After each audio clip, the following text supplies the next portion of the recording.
MDH biryani મસાલા, પારંપરિક બિરયાનીનો અસલી સ્વાદ. સુઈ ગામમાં આકાશી આફત ત્રાટકી અને 72 કલાક બાદ હજુ પણ પરિસ્થિતિ અત્યંત ખરાબ છે. સુઈ ગામના અનેક ગામડાઓ હજુ પણ જળમગ્ન છે અને તેથી લોકોની હાલત ખૂબ કફોડી થઈ રહી છે. સુઈ ગામનું ભરડવા ગામ હાલ સંપર્ક વિહોણું છે. મોબાઈલ નેટવર્ક હજુ પણ બંધ છે. છેલ્લા 3 દિવસથી અનેક ગામોની સ્થિતિ અત્યંત ખરાબ થઈ રહી છે. અહીં શિવનગરના રહેવાસીઓ જાતે જ સામૂહિક આરોગ્ય કેન્દ્ર પહોંચ્યા. સ્થાનિકોએ જમવાની કે પાણીની કોઈ વ્યવસ્થા ન કરાઈ હોવાનો આક્ષેપ લગાવ્યો છે. આ સ્થાનિકોએ રોષ વ્યક્ત કરતા કહ્યું કે અહીં 2015 કરતાં પણ વધારે ખરાબ પરિસ્થિતિ છે. જો તંત્ર કામગીરી નહીં કરે તો વિષમ પરિસ્થિતિ સર્જાશે.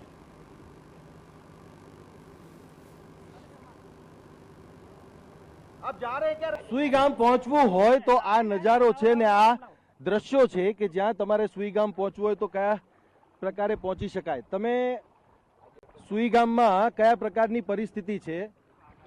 અમારી પરિસ્થિતિ વાત જ જવા દો, પણ માણસ બચાયા. ત્યાં ટ્રેક્ટર પલટી મારી ગયું હતું હમણે પાણીમાં. 10 માણસોને બચાવીને આવ્યા છો અને પાણી તો એટલે છે. દેખો પરિસ્થિતિ વાત જ જવા દો. અંદરની એવી ભયંકર પરિસ્થિતિ છે ને કે નથી પશુને ખાવા કે નથી માણસને કોઈ ખાવા.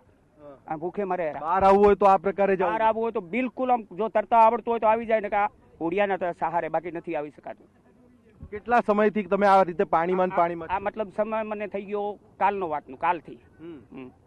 કેટલા ગામો છે જે આવી જ રીતે અંદર આવી રીતે ગામ? સોઈ ગામ છે, જડોયા છે, બેણપ છે, આ બધા ગામડા એ તરીકે જ છે. આપ જુઓ ચારે તરફ તમે જોશો તો ફક્ત પાણી અને પાણી જ છે. અને અહીંયાના જે સ્થાનિકો છે એમની સાથે પણ વાત કરીશું કે કેટલો સમય તમે પાણીમાં કાઢ્યો? આ પ્રકારનું પાણી પાણીમાં 2 દિવસથી પાણી છે અહીંયા. કારણ કે પીવાનું પાણી, ખાવાની વ્યવસ્થા, બાળકો, વૃદ્ધો, કશું કોઈ સગવડ જ નથી. બધું પાણીમાં જતું રહ્યું.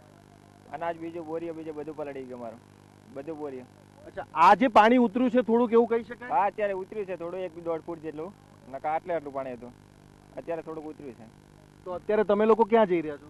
અમે અહીંયા સામે કિનારે જઈ રહ્યા છીએ, સંબંધી છે ત્યાં મળવા. તો આપ જુઓ કે સુઈ ગામ જ્યાં પહોંચવાનું હોય તો આ પ્રકારે પાણીમાં ચાલીને જવું પડે. અહીંયાના દ્રશ્યો તમે જુઓ. આ જે દુકાન છે કે ઘર છે કે હોટલ છે એ કઈ રીતે અને કેટલું જે જળસ્તર છે એની હાઈટ છે એ હાઈટ તમે જુઓ.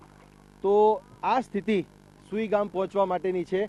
અને આગળ તમે જોશો તો હમણાં જ થોડી વાર પહેલાં એક ટ્રેક્ટર જે છે એ ટ્રેક્ટર પણ પલટી માર્યું છે અને એમાં જે લોકો હતા એમને SDRF દ્વારા બચાવવામાં આવ્યા છે.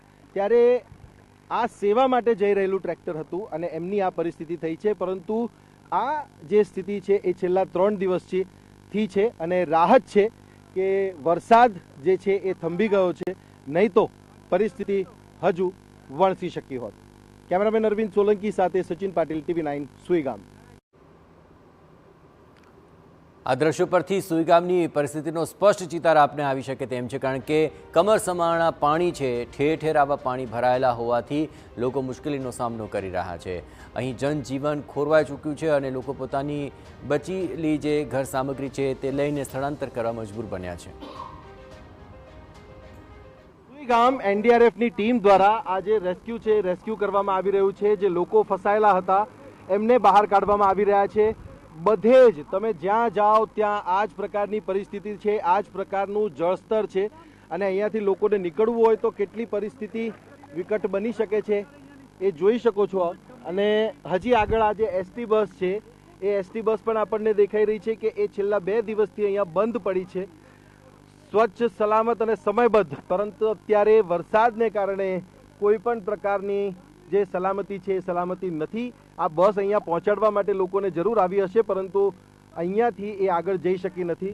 પાણીનું સ્તર તમે જોઈ શકો છો. અત્યારે અમે જે છીએ એ છાતીથી ઉપર જેટલું પાણી છે અને આ પાણીમાં સુઈ ગામ પહોંચવું પડે એવી સ્થિતિ છે અને ત્યાં બોટ સિવાય કંઈ જ ચાલી શકે એમ નથી.